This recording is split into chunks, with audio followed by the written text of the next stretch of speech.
అందరికీ నమస్కారం. Project green earth లో భాగంగా ఈ రోజు మన సిద్దేపల్లి గ్రామంలోని ప్రైమరీ స్కూల్ కు రావడం జరిగింది. వచ్చే విద్యార్థులకి ప్రకృతి పట్ల కలిగే ఉపయోగాలు, అలాగే మనం ప్రకృతిని నిర్లక్ష్యం చేస్తే ఎలాంటి నష్టాలు ఎదుర్కోవాల్సి వస్తుంది అనేది వివరించడం జరిగింది.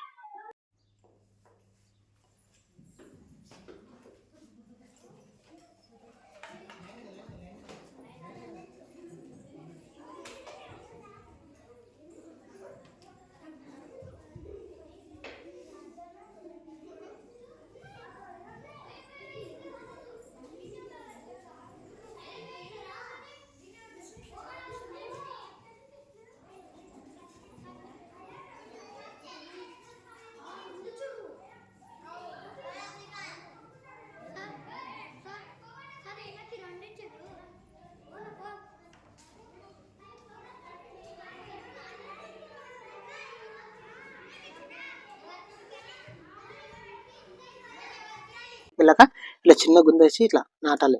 నాటి వీటి ఇలా కప్పేయాలి. ఓకేనా? వీటి ఇలా కప్పేసి దీని చుట్టూ ఈ విధంగా ఇట్లా వలయంలాగా ఏర్పరచుకొని రోజు నీళ్ళు పోయాలి. నీళ్ళు పోస్తే ఏమైందంటే మనకి 7 నుంచి 10 రోజుల మధ్య చిన్న చిన్న మొక్కలు వస్తాయి. ఓకేనా? చిన్న చిన్న మొక్కలు వచ్చి ఒక చిన్న మొక్కగా ఎదుగుతుంది. మొక్క నుంచి వృక్షంగా ఎదిగే క్రమంలో సంవత్సరానికి 10 మందికి ఆక్సిజన్ వస్తుంది. ఓకేనా?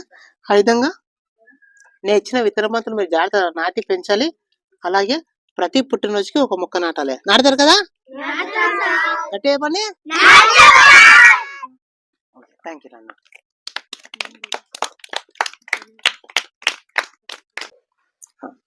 వృక్షో రక్షతి రక్షితః. పచ్చని చెట్లు ప్రగతికి మెట్లు. పచ్చని చెట్లు ప్రగతికి మెట్లు. నాకు ఈ అవకాశం ఇచ్చిన స్కూల్ హెడ్ మాస్టర్ కి, సార్ వాళ్ళకి, మీ అందరికీ హృదయపూర్వక ధన్యవాదాలు. Thank you.